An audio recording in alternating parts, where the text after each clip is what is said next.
Pride Month has arrived, but Winnipeg isn't the only place celebrating the occasion. There are so many events across the province, bringing the 2S LGBTQIA+ community together in dozens of towns and cities.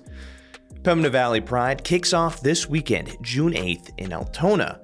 But Pride is just one of many activities or learning opportunities one can participate in. Let's get into it. My name is Colleen Emerson Frabe. I live in Carmen, and I am the president of Pembina Valley Pride. I started on the board actually just last year, and they asked me to jump in and to move into the presidency role. Wow.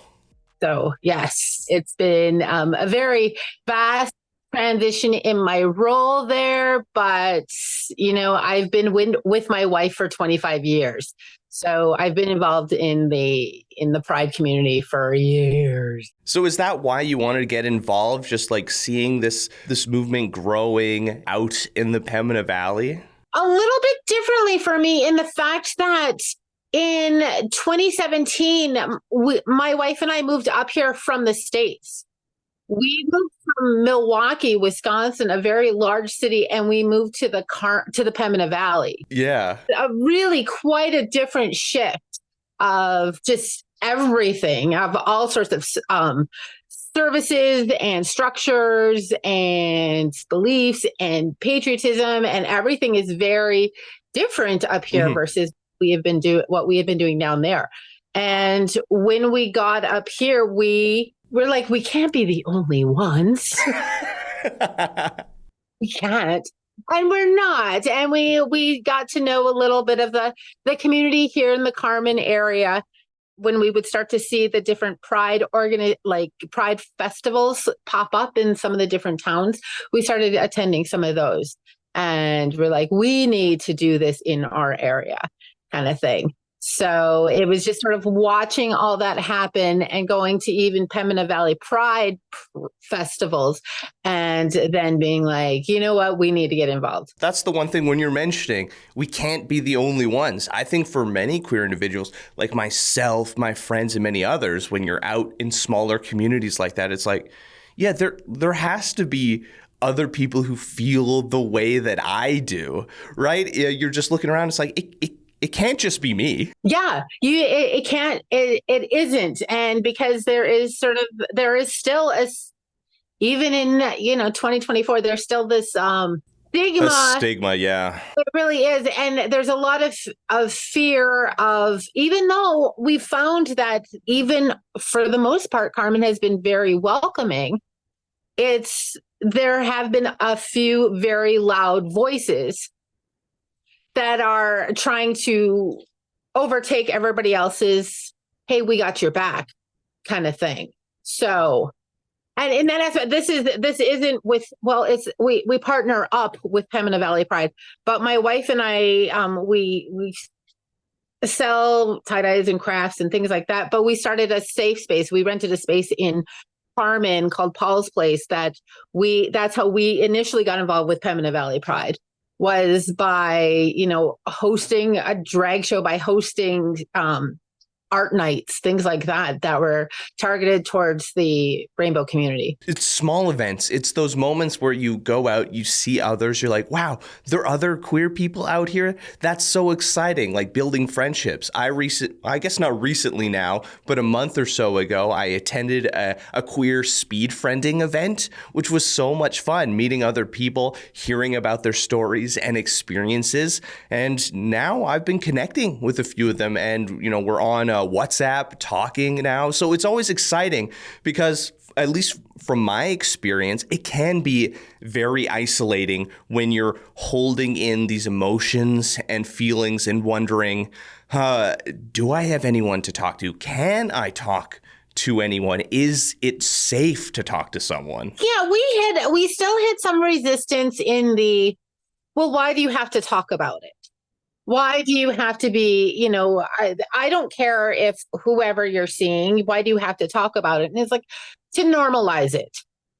It's really to normalize it. It's to make it so that down the path, somebody doesn't have to come out because it just is, and it's just accepted.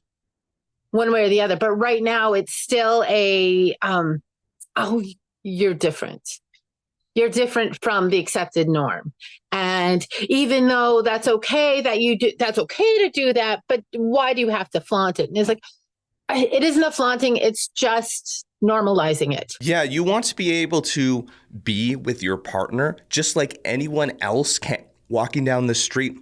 No one questions a hetero couple walking down holding hands, but the second it's a queer couple holding hands down the street, then it's like, oh, keep that away. I don't want to see that. It's like, no, everybody should have the opportunity to be out in a community and be there with their partner. And it's like when you're holding hands, like that's nothing even crazy or anything like that. Right. Yeah. And it's even just simple terminology of like, my wife and I have been like, we got married 3 times in order to finally get one stick legally in the States, right?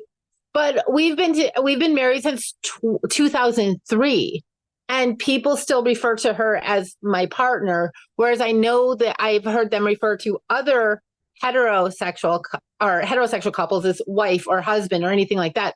But they won't move into that calling her my wife. So it's just, it's like, okay, great. I appreciate that you're accepting, her as part of my world. But there is a hiccup that some even still have, even well-intentioned, that, you can move into the terminology of wife or husband, or even spouse. It doesn't have to still be into the partner. I get the friend, oh, your friend Melissa kind of thing. And it's like, honey, I've been friends with her longer than like my friends for a lot. I'm like, okay. Yeah, definitely. It's wanting it to not be an other. It's wanting it to be the same as everyone else. Absolutely. It's just to be part of everything, that we just want to be part of the normal world and not an oddity. And I mean, for people outside of the queer community, and I mean, I guess for my listeners out there, queer, rainbow community, they're all kind of different umbrella terms that people use. But yeah, people within the rainbow or queer community, if you're not sure about whether like their pronouns or things when you're meeting someone, you can always ask about, oh, what are your preferred pronouns? It's like, oh, who is this with you? How do you prefer I refer to them as? Sort of things like that. Absolutely. And to see even the effort being made makes a huge difference, even if there's some like hiccups along the way and not being able to, or not remembering correctly, be like, oh my gosh, did I get that right? But the acknowledgement that you're trying to get it right goes so far. It really does. It's more so when when somebody is blatantly not going to use them, as making a statement that I am not going to accept you as this. And in that aspect, that's where it gets to be detrimental. And it's like, then you're truly not accepting. And I mean, one of the significant things that you're doing is building those safe spaces, not only in Carmen, but Pembina Valley Pride as a whole has these different spaces where people can come hang out and meet others. I know, there's a ton of different game nights and things around different communities, which I think is always exciting. Yeah, we have, right now we have them in 4 different communities. We have the one in Winkler is the first Wednesday evening of the month. Morden is the 3rd Wednesday of the month, and Altona is the last Wednesday of the month. And Carmen, we decided to go into a part of a weekend for the kids who can't make it out on a school night or a work night. And so we have ours on the 2nd Sunday of the month. So very good. It's having, and we've been able to meet people from all over the region. So it's just been a place that you can come in, chit chat with other people. most times we're playing games, but on like cold wintry nights when only a few people show up, which is A-okay. Sometimes we're doing more just talking about our experiences and just, having a camaraderie with each other. So again, knowing that all of us are not alone. Exactly. And like, it's just an important moment, especially for younger individuals, if those talking moments, to talk with someone who's older within the community to find out, what were things like back when you were growing up? Of course, things have changed, but, there's a lot of similarities of the experiences. Like even myself, I'm seeing my experiences, even though I'm not much older than some of the younger Gen Zs and stuff, that, your experience growing up now as queer is very different from what mine was. And it's only like a decade difference. It's true. And the flip side of that is sometimes having the older people come and being to finally be open, that they have, even though people in the community may know of them and may mention them as, oh, well, they're the great gay couple down the street, they are finally being able to find a community in the area without having to go to Winnipeg or, to meet others and know that they aren't alone as well. And to learn and to see how some of the younger kids don't have the same challenges, don't have those. And so the teaching moments on both ends are so positive, because we're bridging an age gap here. We're bringing the boomers and the Xers and millennials and all these different, the alphas and everything. We're bringing them all together for the same camaraderie. And I think it's exciting. I mean, sometimes you're like, man, I wish my experience growing up would have been a little bit easier like these younger kids. But it's exciting to see that progress is being made. And you're like, yeah, you know what? That's exciting that you're able to come out in middle school and high school and not feel afraid of what that means. I think that's just exciting whenever I get to hear those stories. Absolutely. How it really is to see how much that we've been through, what I've been through, what other, people even of my age have been through. And to know that we have paved a path. We have built those building blocks on other generations of building blocks. And we just keep on building up to normalize this without all of these different steps, including the younger kids who are some of them so open and free with it, is such an inspiration. It's so like, yes, we're getting there. We're going to make it. We're going to make this happen. And without their courage, their strength, it would be very frustrating, because I don't think we would see the evolution as great as it is. Now, we're heading into Pride season. Pembina Valley Pride has a ton of events and things, flag raising, the parade and everything. And I guess let's just kind of cover that. What can people expect at this year's Pride event? And when they're hearing Pembina Valley Pride, this is encompassing a ton of different communities. This does encompass a huge area, essentially going from, I don't remember the name of the road, so I edited that out. The one that goes up from Emerson, the one that goes straight up to, it goes there and it goes over to Plum Coulee and it goes, all the way down to the border. And we've found that if we group together, we can build a stronger base for us in this particular area versus having a lot of little different ones, because we are geographically, when it comes to Canada, pretty close to each other. That has worked out in our favor for that. What is happening in June for the Pembina Valley Pride?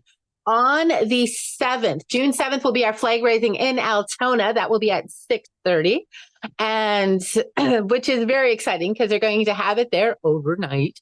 And Altona has been very, very wonderful and supportive and just a dream to work with. So we're very appreciative of that and them. And then on Saturday is our big festivities. Woohoo! I know. So it's going to be at the Centennial Park down in Altona. I say down because I'm north. And what we're going to do is the festivities essentially start at noon. And we're going to have at 1:00, we're going to have speeches. Then we're going to do a march. And then we're going to have a fantastic drag show. Oh, amazing. Yes, and we are also going to have a sensory zone because sometimes it's a little too loud and a little much for some folks, which is a-okay. So we're going to have a space for them to sort of just chill and relax. We'll also have a kids zone, which is very exciting that we're going to have that. And then for the first year, we're having a marketplace. So we're having different LGBTQ artisans come and making their things and selling their items. So this is very exciting because we haven't done this before. So we're going to have it looks like about 10 different vendors there. Oh, that's nice. Yeah, it's very supportive. And so after that, then also we're going to have the official after party is going to be at the Carmen 5-Pin Bowl. And it'll be the second annual drag bowl that they've been doing for Pride. Last year was the first, and this is going to be the second one. So bless the drag performers. After being out in the sun and performing out there, they're going to come on over to the bowling alley and they're going to perform again. So I appreciate them and their shoes and how they're going to make this work. So this is, and yeah, we've been building up all year. This is our big event, and it is so wonderful to see everybody come together and know that we have these small groups throughout the year that get together, the game night and the education nights, but to just be outside and playful and celebrate with each other. It's just such a wonderful place for inspiration and being there for each other. Do you know if there's any other events or things happening throughout the month at different communities? We don't have anything necessarily scheduled other than right now we have our game nights are still scheduled, things like that. And nothing has been confirmed there's a wonderful establishment in Morden called Finer Spirits, and they've been hosting a few drag shows. So that hasn't been finalized yet. So we don't have that. So there might be other things. So the big event is happening in Altona, and there might be things that happen in other communities. There might be. And as they go, just check our social media and also on our webpage on the calendar, and we'll have those posted there as well. And I mean, this is probably where the funding that was announced from the government comes in for different communities that want to host events. You know, potentially there's funding in order to do so in the future. Absolutely. The Manitoba Pride Alliance has they receive money from the province, and Winnipeg Pride has the structure in place to distribute it because they have all that. Whereas all these communities throughout the province were volunteer run, so we don't necessarily have those structures. So applications were put in, different organizations going all the way up to the way north, to the west. We have all the different areas of the province, and they all submitted applications to get grants and funding. And from my understanding, everybody got a little bit of everything. And it's been great that the province is recognizing that these are volunteer-based organizations. These are organizations that are up against a lot of pushback in certain communities. And we need funding to make these events happen in order for people to feel like this is my group kind of thing. So it was wonderful that they announced that they did this. It was great to be on the board or the committee that helped to figure out how to go about doing this. And there's, I think, a lot of prides in Manitoba this year are going to just be fantastic with the addition of that money. And in addition to the Pride events, there's also educational events that are going to be hosted and are going to be out there that the funding is also using through that. And also things like security, and also for, being able to diffuse situations. And because that's where we run into a lot of problems, I would say sometimes, because sometimes people will come right at us with their energy, with their words, with even their bodies coming at us. And to be able to have those tools to diffuse a situation is really key. So, because we don't want to add to the problems, we just want to nurture and accept everybody. And exactly.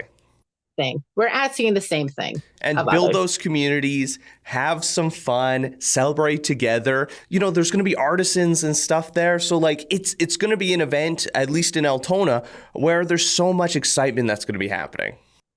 Absolutely. And there's going to be there's places for the kids. There's just, there's going to be speeches that are going to be made, which, they're always so inspirational. And then to have, a great drag performance. So it sounds like we might have about 10 drag performers. Wow, that's awesome. Yes, which is pretty exciting. So to have them come all the way out to Altona, I think is great. In the sunflower capital. Am I right? I remember it's sunflowers, right, in Altona? I think so. Okay. I think so. I've been out of the area for too long now. It's like, oh no, because plum coulis, plums. It's like corn and apple for Morden. I think it's Sunflower Festival for Altona. Yeah, I think so. And I'm just learning a lot of them too.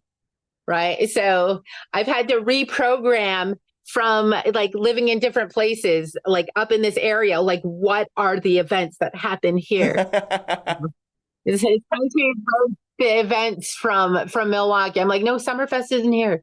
That's somewhere else. Yeah, it's an exciting time, and who knows how these events will help inspire future events or different groups. Yes, this is really, it's our big event. And it's, I have to say, every Pride event I've gone to, the people who are going there to celebrate, everybody is in a good mood. Everybody is so happy to be with each other. There isn't any pushback amongst the community because we're all there for each other. And to let everyone know that, hey, it's okay to be who you are and to be open or closed or however you are. It's just okay to be you. So if someone is inspired and they want to get involved, how can they, support Pembina Valley Pride? We are always looking for volunteers. Because with all the events, there's always, because we are a volunteer-run organization. So, and whenever we have an event, to volunteer is so helpful. So that is one way to do it. We do always have sponsorships available. Donations are always lovely to get because unfortunately, it is money that makes the whole world go around. And just come to the events. Just coming to the events is a big thing too. That's how you can be involved, is to show up. People want to stay up to date with what's coming up on June 8th or anything else that Pembina Valley Pride is up to. Where can they go? Where can they get this information? PembinaValleyPride.ca is the webpage. So we have a calendar up there, which is updated all the time. And all the information that's going up for Pride is on there. And also our Instagram page and the Facebook page also have the information that we update at a very good clip.